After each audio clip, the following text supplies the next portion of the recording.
Hey, Michael, I want to play something for you. It was an exchange because you've been in so many different reporter environments. You've been in you've covered the Trump rallies, you've covered the Kamala Harris rallies, you've covered COVID wards, you've covered, Central American elections. I feel like you know, you've really done a bunch. And Biden rallies? No, I'm kidding. The no such world thing. of reporters and the press corps is changing with smack talk coming from politicians like Marjorie Taylor Greene, who has, I think, insinuated herself on the scene in a lot of different ways. And this most recent exchange, I just want to get your reaction. She's talking to a journalist from Britain. Go ahead, Albert, please. Anybody else? Should the defense secretary? What country are you? Wait, what country are you from? The UK. Okay, we don't give a crap about your opinion and your reporting. House Republican member Marjorie Taylor Greene lashed out at a Sky News correspondent, Martha Kellner, when she asked about the Signal Group chat controversy. Why don't you go back to your country where you have a major migrant problem? Okay, And no. You should care about your own borders. Do you care No. about American lives being put at risk? Let me tell you something. Do you care about people from your country? What about all the women that are raped by migrants? Do you care No, about by migrant. No, do you care? Okay, you're done. Do you care about American lives being put at risk? You know what? I don't about care. service members fighting for your country. I don't care and about your fake vice news. president? The congresswoman from Georgia then called on an American journalist, but the reporter redirected her back to Kellner's original question. Do you have a relevant question? Yeah, this is an American journalist. Thank you. I'm American, and I'd like to hear your answer to what she's asked. I'm not answering her question because I don't care about her network. If you would like to ask, I can answer. Kellner reflected on the incident during an appearance on a Sky News podcast, saying she was, quote, aggressively insulted. Does that happen to you so often? that gives you a snapshot of it. Michael, tell me what your reaction is to. I don't need to see the. Tell me what your thoughts are about the way that sort of. I don't know. I guess she is maybe an outlier, or do you see more of this? I see more of this sort of aggressive handling of media. I mean, I think you do see more aggressive handling of media. It came in the first Trump presidency from the podium in the Brady press room. I do think, though, that Greene is an outlier or among a couple of outliers. This is ugly. Most of it is impatient and authoritarian that you get from other people. It's that just don't have patience for the press in the same way a coach or a baseball manager sometimes doesn't have patience for the press.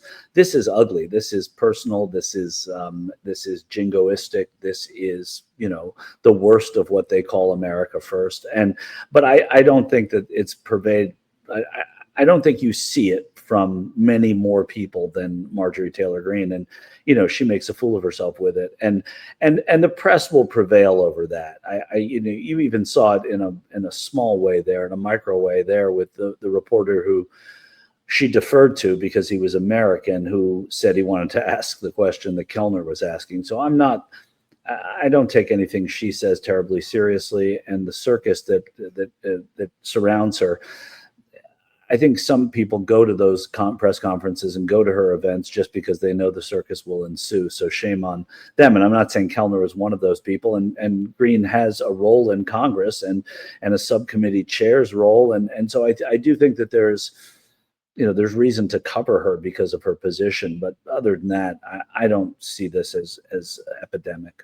That's a really good point you make, that maybe the circus that follows her becomes the shiny object. And so the press can be, anyway, as you say, not saying that this incident was part of it, but the press can sort of become co-conspirators in all of this. Let me ask you about... I do know that the next time I go to a press conference with her, I'm going to say, Representative Greene, can you tell us what the story is with the Oversight Committee this morning? And just really go at it, but no. Look, let's get to this intelligence breach through the Signal chat. There's been a lot of talk at the Pentagon now for the first time. I mean, at least the word is getting out through various reporting. The New York Times had a piece about how there is the refusal, essentially, on the part of Defense Secretary Pete Hegseth, which those are words I really thought I'd never have to choke out, that his refusal to acknowledge that he should not have disclosed the sensitive information regarding the Yemen attack. That's really angered military officials, and air bases and in aircraft carriers, and apparently there is a buzz about this. Now, he has great, as you know, support from the president. He likes the kind of attack dog style, I'm guessing, that Pete Hegseth brings to the press room and to various controversies. He doesn't back down. He doesn't apologize.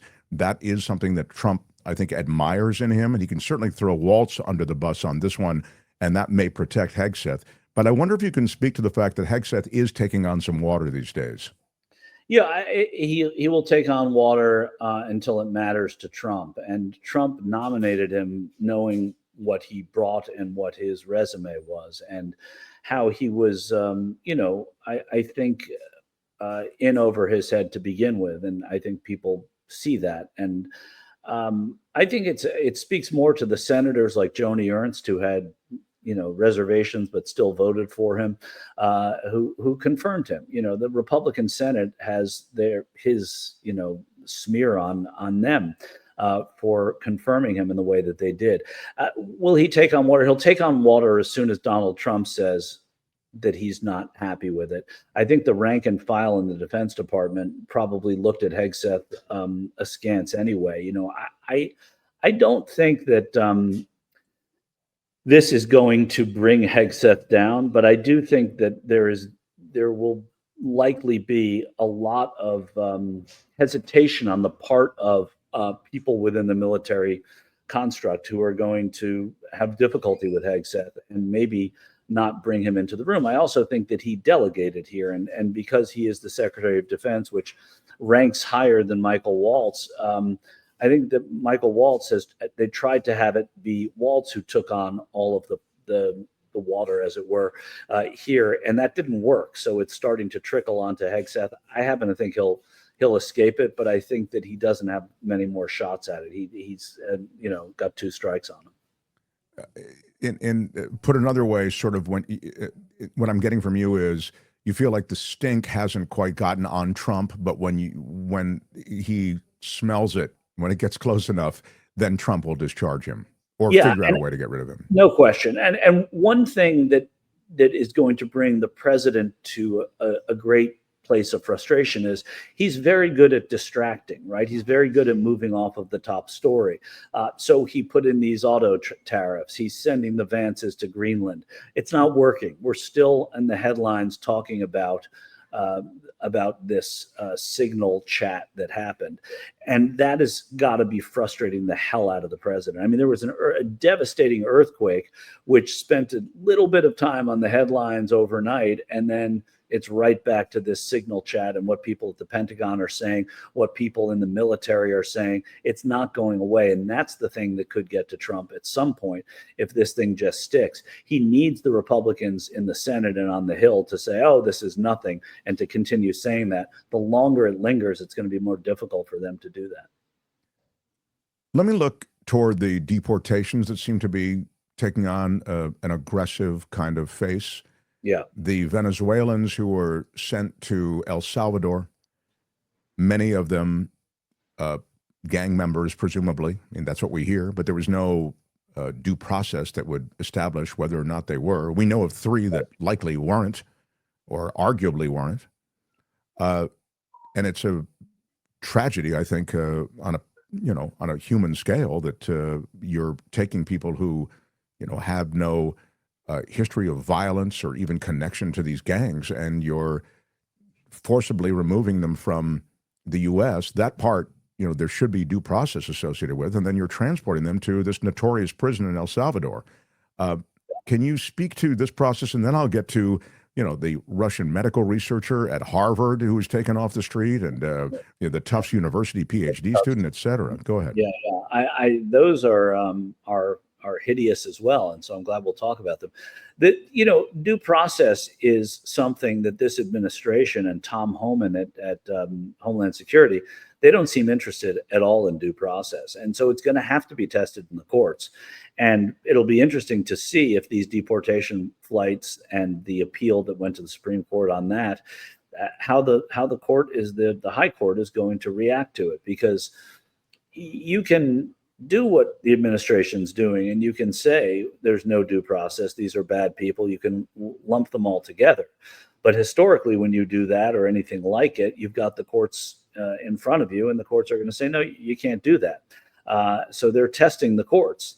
But, and again, I mean, we're looking at this picture here of Kristi Noem, and down at the in front of this cell with these men who have tattoos, and having tattoos does not mean you're guilty of anything. And many of them may be guilty of lots of things, but you can't, even if they are, they're entitled to due process in this country.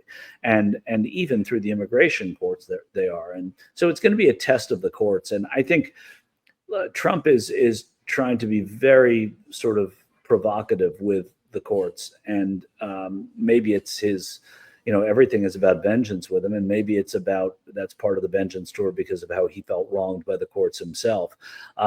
Be that as it may, the courts are going to be what is the only thing that can stand in the way of this sort of thing. And they're going to interpret the Constitution the way they will.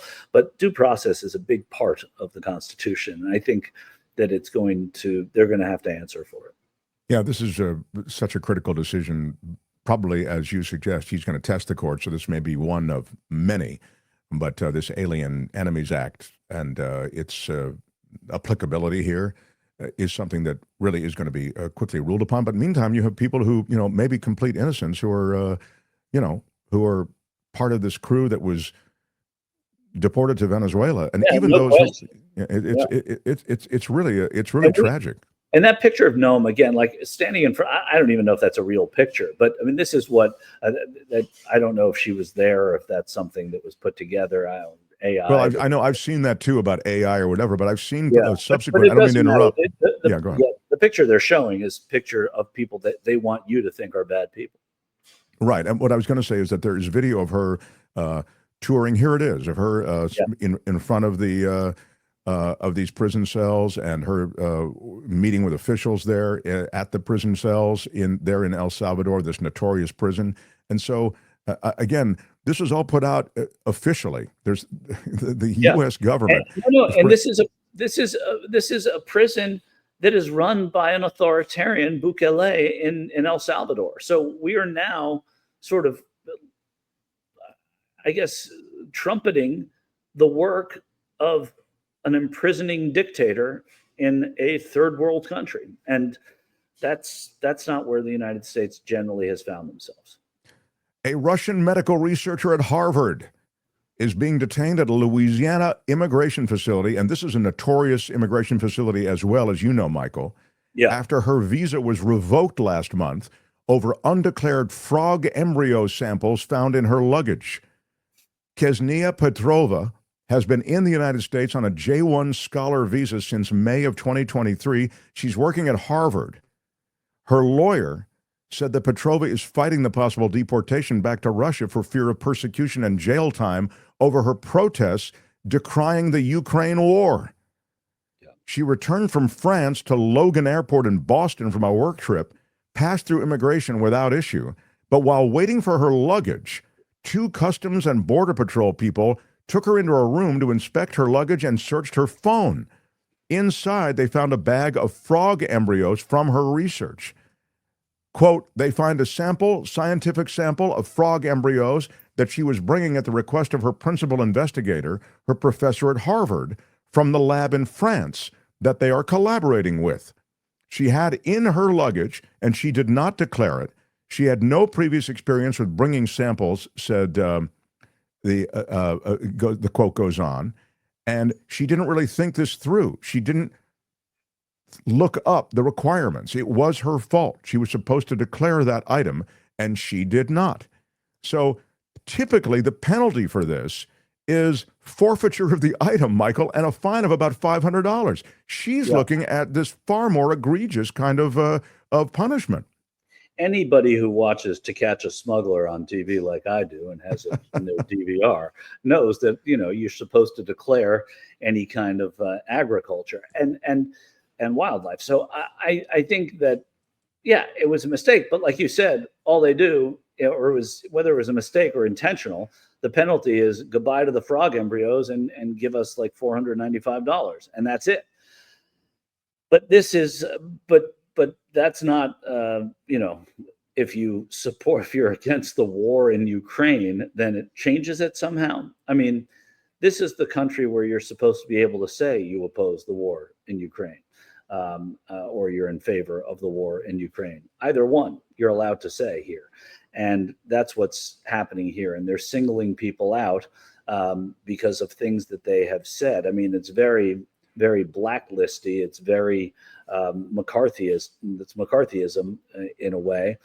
Not just in a way, it's real McCarthyism. You're finding people who said things or wrote things, and you're telling them they can't be here. This is where you can be, actually, if you want to say those things. You might not be able to be in North Korea or Russia and say those things, but here in America, you can say those things. You can support, as a PhD student in Tufts did, you can support Hamas. You can say that you're in favor of Hamas and you support Hamas and you support the Palestinians. You're allowed to say that. Doesn't make you right, but it certainly doesn't make you ripe for deportation and arrest by undercover agents in the middle of the street. I mean, it's right. That's what happened with the PhD candidate Tufts. Yeah, sure, exactly, and it goes on. I mean, you're right. These continue to be informed by political discourse as opposed to any kind of substantive other reason to deport these people. And also, again, due process has completely left the building. I mean, it's crazy. I mean, these people should have the chance to make their case, particularly these people. I mean, Trump talks about, who he wants, the best of the world coming here. And these people are the best of the world. Exactly. That's exactly right. If you want to make America great again, have these researchers here helping our American institutions of higher learning exceed what they're doing now and to excel. And again, you've got to, you're free to support the Palestinians in this country. You're allowed to do that. You don't have to, not everybody has to agree with you for doing it either. And you also have to, peacefully allow the people who do not support the Palestinians to not support the Palestinians. But you cannot be arrested on the street because you do. It's unheard of. Well, 2.5 months ago, and going back to the researcher, declaring the outrage of the Russia invasion of Ukraine would have been celebrated by the administration in power, right? Then Trump comes to power. Now he's in bed with Russia. And all of a sudden, that's the thing that gets you booted out. I mean, it's here's another thing that's happening at the federal. There she is doing her research. I think this is just an ongoing tragedy. It starts with the Venezuelans, many innocents who were scooped up, and it continues, as Michael says, informed by politics, informed by political speech that used to be protected in this country. President Trump signing an executive order yesterday. It just happened late yesterday, Michael, limiting numerous agency employees from unionizing at the federal level and instructing the government to stop engaging in any collective bargaining. I mean, he is basically union busting at the federal level. And an accompanying, go ahead, please. No, you keep going. I was going to say, in an accompanying fact sheet from the White House, they lay out the rationale for the move. They say that Civil Service Reform Acts of 1978, which allowed government workers to unionize, quote, enable hostile federal unions to obstruct agency management. Quote, President Trump is taking action to ensure that agencies vital to national security can execute their missions without delay and protect the American people. It's always about protecting the American people, Michael, but this really is straight up union busting. Yeah, it's union busting. That's all it is union busting. He's screwing over so many Americans right now. His policies are from the byproducts of his policies, right? I mean, who's going to visit America? Already Canadians are saying that they're not coming to this country. A lot of foreigners don't want to because of how, he's treating their nations because of tariffs. And then you get to this union thing, which is not only sort of self-sabotaging the country, it's self-sabotaging his base. Because were it not for many white male union members, most especially, but not exclusively, moving to the Republican Party in 2024 and the last election, he would not have been reelected. And in certain states where it mattered, Michigan, Wisconsin, Pennsylvania, to see union busting happening is about the last thing that you would imagine the Republican Party wants to see their party do, even though they are tacitly for union busting, to do it in such an overt way, especially after laying off so many workers and seeing the unemployment numbers, which will go inevitably up. I can't understand the political calculus there. He might not care either, because he's not going to run again. He has no great affinity for J.D. Vance, and if Vance is associated with his administration, he probably doesn't care. Maybe he is looking out for his son in some way, but this is bad politics for the Republicans as well. It's not typical union busting. It is blanket union busting, and that's bad. Does he have the ability through executive order to bust this union like this? The union of federal workers? I don't know the answer to that question, but I know that he, when you have, you're in charge of all of the government departments, you can again say that you're not allowing your workers to organize, and then the workers, by the way, if anyone knows how to organize, it's union workers. They can organize class action suits, and they can take this to the Supreme Court as well, and to the lower court. So again, this is what we were talking about earlier. This is provocation to litigation, and that's what Trump likes to do. There's something happening at the Panama Canal. This was sent to me by one of our listener viewers, and I want to thank them for pushing this my way. Panama has canceled the registrations of dozens of ships that were sanctioned. These are Russian ships, okay? And this is potentially, it delivers a blow to Russian oil exports. Apparently, the Panama Maritime Authority is in the process of canceling the registration of 128 ships, Michael. It's part of a clampdown on blacklisted vessels. This is reported by Bloomberg. They say that the move is part of a crackdown on vessels that help Russia circumvent Western sanctions on oil exports through a shadow fleet linked to Moscow. Sanctions were imposed to punish Russia, of course, for its full-scale invasion of Ukraine, and so this is the ripple effect, quite literally, into the Panama Canal. UK Friends of Ukraine, which is part of a campaign led by another group, calling for tougher measures against Russia and fossil fuel exports to Russia, says they welcome Panama's move. These are fossil fuel exports, I think, from Russia. In other words, they're on shadow. This is my take on it anyway, just getting it. So yeah. I'm just wondering, this is a different layer that is in this Panama conflict, and I mention it in the context of Trump's focus on the Panama Canal, which he started from the very first hours that he was president.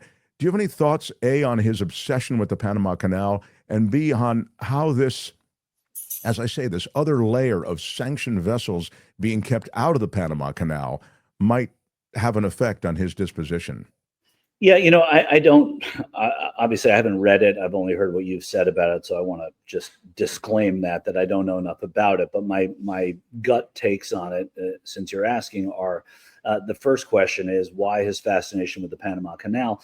I think that Trump wants to build, he fancies himself an empire builder in a way. And he's looking at parts of the world that are vulnerable, the renaming of the Gulf of Mexico, the conquering of Greenland, the development of the Gaza Strip, all of these things. There's not much land out there to conquer in the world right now, and certainly not the kind that he would want to do. And so I think that informs a little bit of this. And also, I think when it comes to the Panama Canal, in this sort of America first way that he positions himself, I think you find that he is someone who will look for any opportunity to look at democratic losses. And it was Jimmy Carter who ceded the Panama Canal in what was a great deal for both countries at the time. Now, moving on to the reasons that this is happening now, I mean, it could be because the Panamanians, who still control the canal and will probably in perpetuity, want to needle Trump. And they know that they can needle Trump by going after Russian oil. And by if they want to be upset with the way Russia has treated Ukraine and be independent of the American president, who they don't like because he's trying to conquer their canal, what a perfect way to do it. And that would be what my first read is. That's really interesting. They do have that power, and this is the last thing I want to get to. I just want to show you this video because you've seen before sports. Before sports. Oh, before, yeah. The way that while Rome is burning, other crap is going on in the congressional halls and on the floor was really called out by Congresswoman Melanie Stansbury. And it's pretty terrific to see her speech. Albert, give us a little bit of it, if you would. This is, again, Congresswoman Melanie Stansbury on the floor of the House. Mr. Speaker, I think insanity is a good word for what's happening here on the House floor today. Another good word is bizarre. When I go home and I tell my constituents what happens in these halls, they're amazed. And today is one of those days where I'm like, what the hell are these folks doing?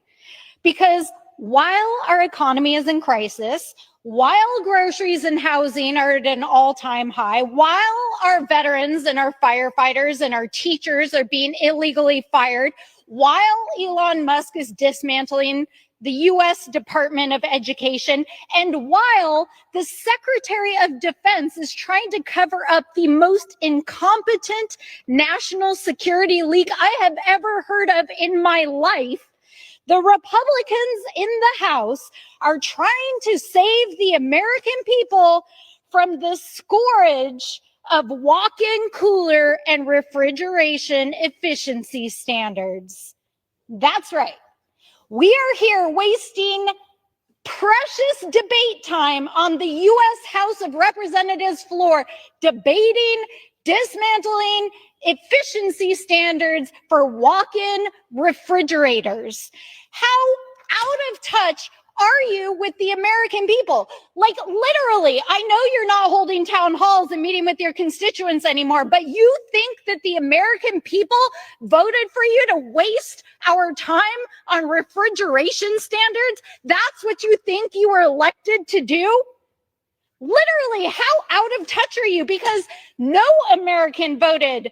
No American, I don't care where you are on the ideological spectrum, you did not vote for this. This is ridiculous, it's preposterous, and it's just stupid. Well, she's she's so very right. And once in a while, something like that does go viral and makes the point. But you know this world so well. Speak to this. You want to talk about walk-in fridges, I'm guessing, right? I think these speeches are great, and in a world where things do go viral and where a lot of people get their politics from social media and they share it, this is really great. But it's being shared to people who agree with it, and the problem with being in the minority, the practical problem with being in the minority on Capitol Hill, is you can say these things and they don't matter, but they should matter. And I think that there are some members of Congress who will, glom onto this. It's not going to change very much, unfortunately. But when they take over the Congress in 2026, should they win the House back, you can tell what their priorities are going to be. And this is a way to show that you are angry with what's going on. And I think it's an answer to the Democratic base who are saying, why are you guys not doing anything, right? Why are you just standing there? And they're not. And these little vignettes help to prove that they're not just standing there. I mean, if you look at it that way, Michael, that it's really a clarion call to the Democrats. It's not about actually making a difference in any other way with the opposition. That's a good point. Yeah, that's a very good point. I mean, and that's what it is. It's to say we're here fighting, and it's not just Melanie Stansbury. It's probably the person who got up before or after her as well. They are fighting with rhetoric, with organizing, with trying to craft a message. It doesn't happen overnight. And by the way, nobody expected this kind of chaos. Even the people who knew Trump, I think nobody expected this kind of chaos in the first 60 days of his administration. So it's a lot to react to. We have, I mean, in California there are fires, right? Nobody expected the kind of fire that happened in Southern California in January. So it takes a while to react to that and to figure out how to get out of it. It's the same thing here. And there will be people working like Melanie Stansbury from New Mexico all the time on that. They definitely unleashed the hounds in this first couple of months of this administration, Yeah. but and it's wild to while that's going on, hear of the absurdity of. I mean, the House, of course, wants to do anything and control the GOP, but talk about the things that that she's referenced, right? I mean, the House doesn't want it. They want to That's pretend true. that nothing's going on. I mean, they Right. And by the way, the Republican House is frustrated too because they've been sort of marginalized because the courts are the branch of government that's getting all the attention right now, and the Senate, to a certain degree, is getting that, and so they're frustrated too. The Senate majority is bigger, so they can do things more easily in the Senate than they can in the House. So a lot of what's happening in the House, even though the Speaker is Republican and the leadership's Republican, the majority is Republican, the Republicans are feeling pretty marginalized for a majority. Hi, it's Mark, and I thought that was great. Hit the notification bell. You'll know whenever there's a new video being dropped, and please subscribe to our channel to help us save the universe.